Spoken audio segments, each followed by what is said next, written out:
everyone, I am Kay and welcome to Bead Sisters. I am so glad you're here.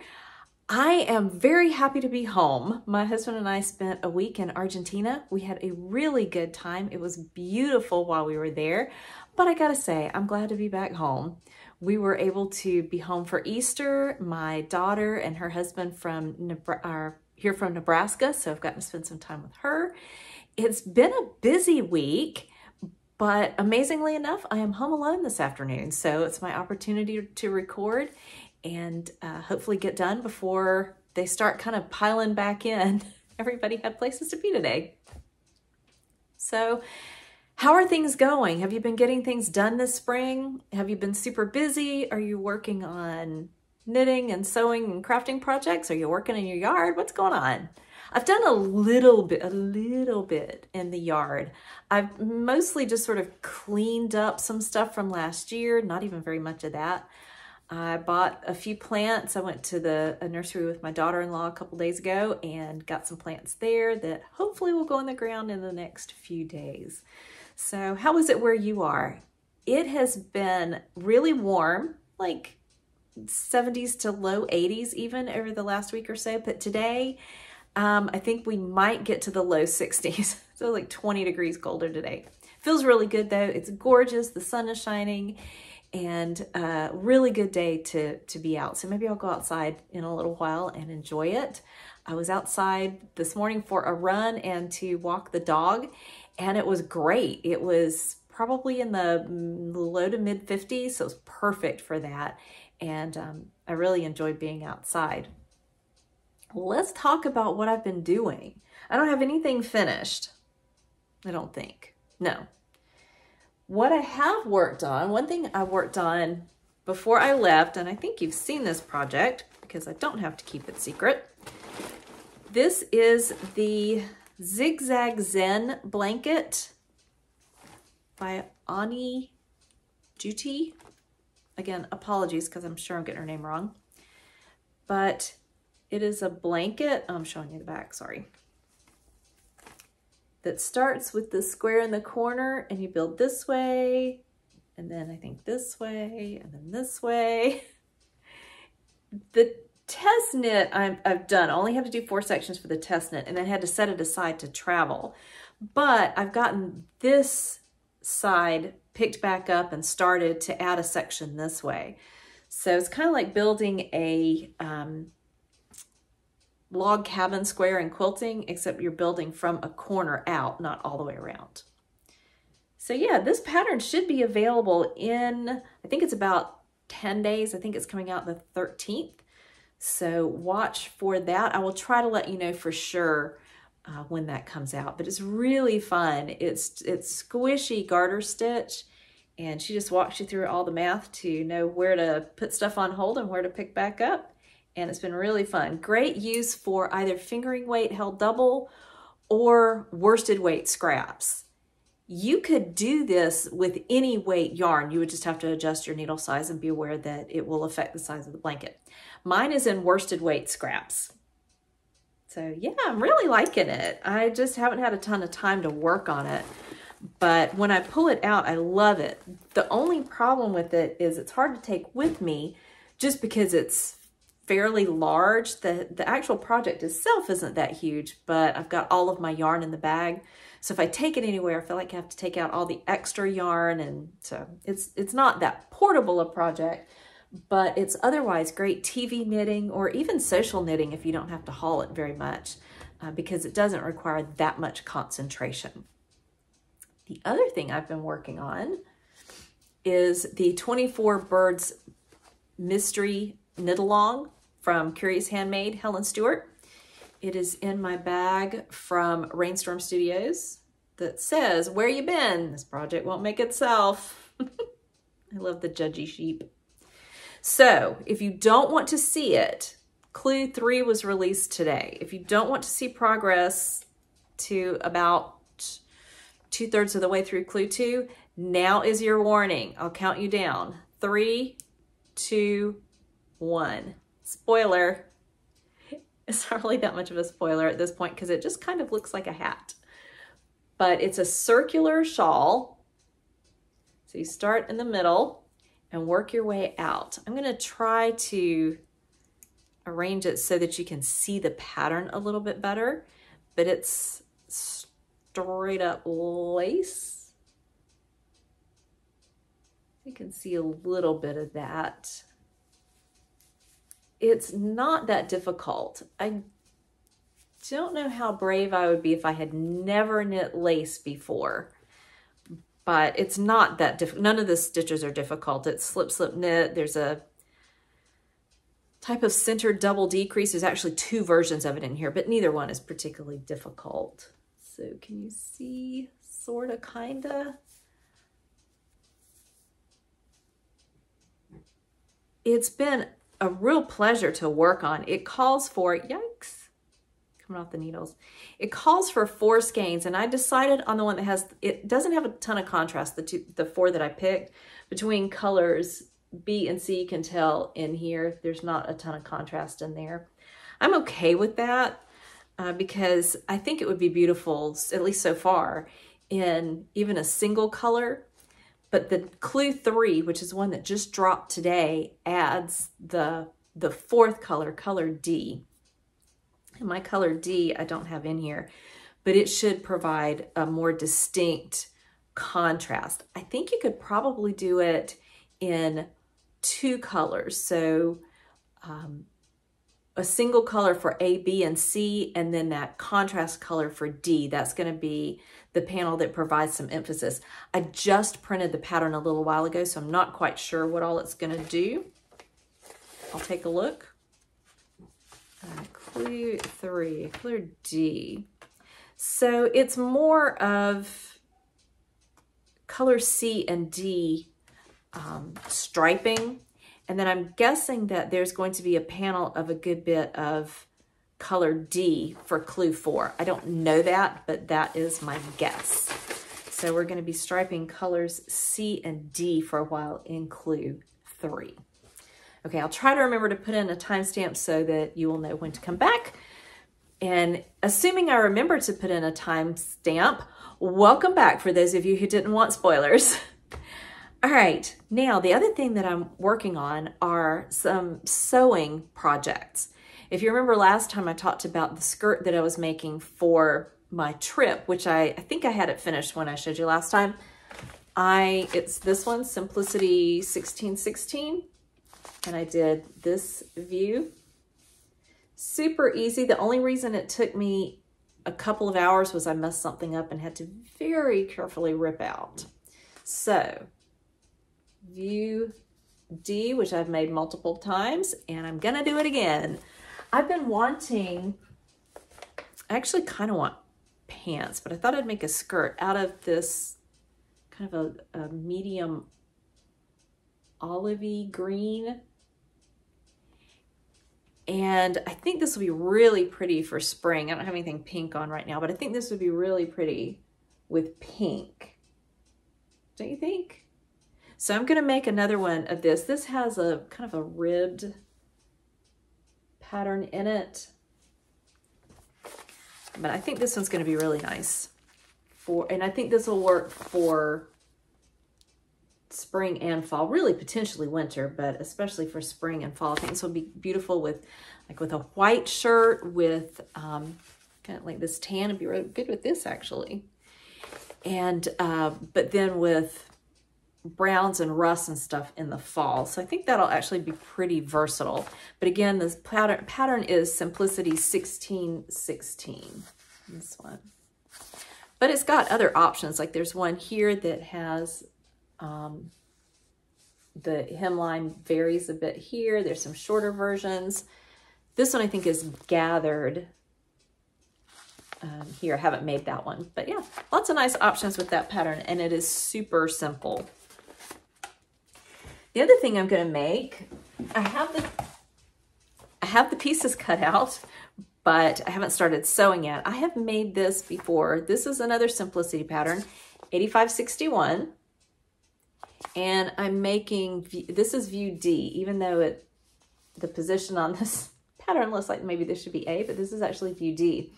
If you can tell, there's a pocket right here. which is fantastic. I've made another pair of these. My sewing is not great on them, but nobody sees it but me. But I've really enjoyed those because of the super deep pockets on them. They're great exercise pants and great for if I'm going for a run and I want to take keys or a phone or something with me. The pocket is super secure just because it's so deep. Okay, so I made a pair of these a couple of years ago, and I had bought fabric to make more and just never did it. So I'll show you the fabric. This is actually what's left from cutting it out. There's a good bit of this left. But isn't that beautiful? It's gray, and look at these flowers. It's like the cherry blossom kind of thing with the birds in it. And this is really pretty. I ordered this from Spoonflower. I don't think the name of the design is on here. No, but I can tell you the designer is Adenage. Is that how you say that? Can you see it? Designer here. And you can, if you're not familiar with Spoonflower, they print your fabric on demand. And so you can get it on any of their fabric bases, sort of like different yarn bases. So they have like a quilter's cotton, and they have a canvas, and they have a stretchy sport lycra base. And that's what I got for this. And I'm excited to get these done. I'm probably gonna work on that this afternoon once I'm done recording. The other thing I want to make, which is a new pattern to me, again, hold on. I just kind of threw everything on the floor around me, so lots of up and down. Again, a simplicity pattern. I wanted something pretty simple. And this says Super Jiffy. S9595. It says one size, which is kind of interesting, but it's a wrap. It says one size. However, there is small, medium, and large. The small, I feel like might be a little bit big on me, but the fact that it's like a wrap and tie kind of deal. Those are the sizes for this. So the small is like a 10-12, which is larger than I normally wear, but I think it'll work. So this, I haven't studied the pattern at all, but look, I think that you just cut that for each leg probably. That's my guess. And I've got lots of options for fabric. So cotton types, linen types, lightweight crepe, that kind of stuff. And I think I might like something that's fairly light, like possibly a linen, although that might wrinkle too much. Maybe a linen look. But yeah, I'm excited to give this a try. I will have to let you know what I think. I'm wondering if this other photo is a previous version of this. Can you see that?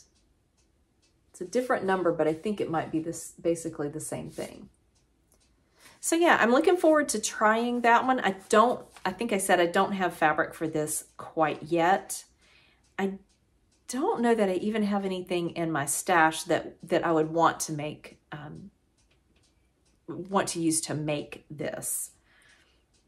So I will keep you posted. Hopefully this will work out. It looks like it would be kind of fun and really comfortable, which I'm all for comfortable. Well, back to our trip to Argentina. I got this eco print shirt. I'll stand up so hopefully you can see. It's an eco print top. It's cotton. And we went to a handmade market. So people had their stalls set up. And this was in Buenos Aires, Palm Sunday, the weekend of Palm Sunday. And I just, as soon as I saw this one, I loved it. The lady there had some other similar things, but this one caught my eye instantly. So I've really been enjoying that. The other thing I was on a quest for was yarn. Could not believe how hard it was for me to find an open yarn shop. I did not even make it to one in Buenos Aires. We found one, but it was closed. Like the lady was in there with her dog, but she was closed for lunch. I thought, no, came all this way. But I managed to find two in Bariloche, which was the second place that we went. So Buenos Aires is on the east side of Argentina. Bariloche is on the west side near the border with Chile and the Patagonia Mountains. Gorgeous, by the way. I think it's been a long time since I've seen any of our western mountains. I went to Jackson Hole, Wyoming in the 80s, so it's been a while. But I think if there was a comparison in North America, it would probably be the western mountains, the Rockies maybe, and even into the Canadian Rockies, which I've not seen myself. But I think these are probably somewhat similar to that. But it was absolutely beautiful. We went into Bariloche one evening and I'm like, oh, it's my only chance. And everything was closed by the time we got there. We were a little later than we anticipated because the tour ran a little long, but we managed to go back the next day. We didn't have a lot of time, but I found 2 of them open. At one, I found this absolutely yummy soft pink single. It's kind of bulky, but it is a single. I don't think there's a tag on it still. No. So this is 100% wool, and it feels pretty soft. It's not super soft, but it's really nice. I would not mind having this around my neck, but I think it's probably not going to be something like that. I think it might end up being a hat, maybe. But I haven't looked for a pattern for that yet. It was really fun. When I went in there, my Spanish is terrible, but I find that even though we were told ahead of time, so we said, oh, let people speak English there. Not so much, but if you say, mi español es muy malo, no bueno, they're lovely about it. You tell them your Spanish is terrible, it's not good. They're very, very kind and they will work really hard to communicate with you. But in this case, there was, I think there were a couple of women in there and a man working, and he spoke enough English that we were able to communicate, and I told him his English was very good. It really was. And so I was able to make that purchase. So then we found another shop. Again, I'm going to duck down and grab that. There was another one where my very limited Spanish and their very limited English still managed to get me these 2 skeins of Merino. There was a kind of an olivey green there, but when I looked at it, it was acrylic. And she was showing me where the wool was, and I was like, what about that one? And then when she handed it to me, I was like, oh, that's why she didn't show it to me, because it was acrylic. So it's a pretty color, but I wasn't looking for acrylic. But this is Mia Pampa, I think, Merino, 100%. Well, I say 100%. It's not 100%. It's 70% wool and 30% microfibers, like a nylon. So this would actually make really nice thick socks or mittens. I think they might become, this might become, okay, fingerless mitts or mittens or something like that. Maybe even mittens and a hat, because there's a fair amount. There's per 100 grams, 130 meters. So it's a worsted to Aran weight. So if I don't make huge mitts, I think there might be enough for a hat as well, but we'll see. I'm kind of looking to make fingerless mitts out of this.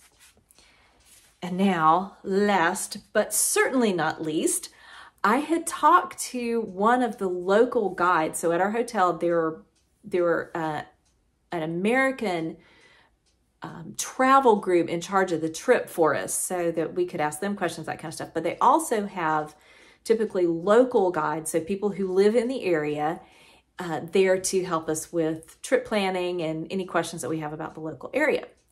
So anyway, one of the ladies there said, the last night that you're going to be here, we had a dinner, and they usually have like local musicians there. Sometimes they have local artisans there, that kind of thing. In this case, one of the people there was a woman who was spinning. And I will try to include some video somewhere, either in here over me while I'm talking, or I might put it at the end, but I have some video of her spinning. Her wheel was really cool, and it had places for bobbins on each side, and then it's a castle style wheel, so similar to my Lendrum. And anyway, she was spinning while we were there, and she was doing some weaving while we were there. It was really nice, but the lady told me ahead of time, said, I was asking about a yarn shop, and she said, well, there will be a lady here the last night that you're here, and she will bring yarn for purchase. I thought, perfect. She said, yeah, there was a guy here with the last group that had been through, and she said he checked with, I think it was his daughter back home, and she said, buy everything she's got. And so he ended up shipping a box of wool back home. I didn't do that, but I did get 2 giant skeins. They're like as big as my head, bigger. Look at this. And it's hand spun, and y'all, $10. $10. This is her hand spun. I don't know if all of it was hand spun by her, but it is hand spun because I think there's 2 names on here. But yeah, it's 340 grams, I think it says. Wool. Oveja, which is, I think that's sheep. And then of course color blanco, so it's white. And then this one, also $10, wool gray, I think that's $2.15, or is that $3.15? I think it's 2. Yep, it feels lighter, but it just smells so nice and sheepy in a good way. That's one of the hardest things about looking at fleeces for me at events. It's all I can do not to just go in there and stick my face in it. I just love it. So those are my woolly adventures in Argentina. I had a great time. I really, really enjoyed the trip. It was absolutely beautiful. And it was really encouraging to come home. You know, sometimes it's hard re-entry after vacation. But in this case, having my daughter here and having a family event for Easter and being in church on Easter Sunday, all of that made it good to come home again. So I really enjoyed that. Well, I will tell you what I have been reading. It's a little different from some other stuff. Charismatic Chaos. Is that focusing? Yeah. It's by John MacArthur, and he's been somewhat controversial in recent years. He has a church in California, and so during COVID, there was some controversy surrounding him and his church, but he's in his 80s now. This was written quite a long time ago. That's his picture. This was written actually originally in the late 70s, and then this was renewed, copyright renewed in kind of an updated version, and even that was 25 or 30 years ago. But it's talking about the charismatic movement in the church in the 70s, which is really interesting to me. That was something that came up in my own home church in that same time period. So it's been interesting to me, his discussion of the charismatic movement of that time. I've got a book about a shepherdess in Scotland that I'm going to be reading in the next couple months. We have a trip to Scotland planned in May, and I'm very excited about it. That is my son's choice. He's graduating college, and we are taking him and his wife to Scotland to celebrate his college graduation. He kind of lost out on his high school graduation trip. We normally let the kids pick a trip for high school graduation, and he would have picked Scotland then, I think. However, COVID shut everything down. This was in 2020. So the only thing we could do was kind of a United States camping trip, which we had a great time, but it wasn't exactly what he would have picked for that. Although I think he enjoyed it. He kind of planned our route and that kind of thing. But we're doing the Scotland trip primarily for him, but I'm really looking forward to going back. I haven't been since 2007. And I'm so excited about going back to Scotland. So I'll share about that book a little bit later. And I think it'll give me a sense of place for Scotland, and particularly the Highlands, which I've never been to. Well, everyone, I hope that you are doing well. What are you reading? What are you watching? What are you listening to? I love hearing about what you're working on, all of those things. It's often inspiration for my next project or my next book or my next binge watch. Well, take care, everyone. I hope that you and yours are well and that you're having an excellent spring or fall, wherever you are.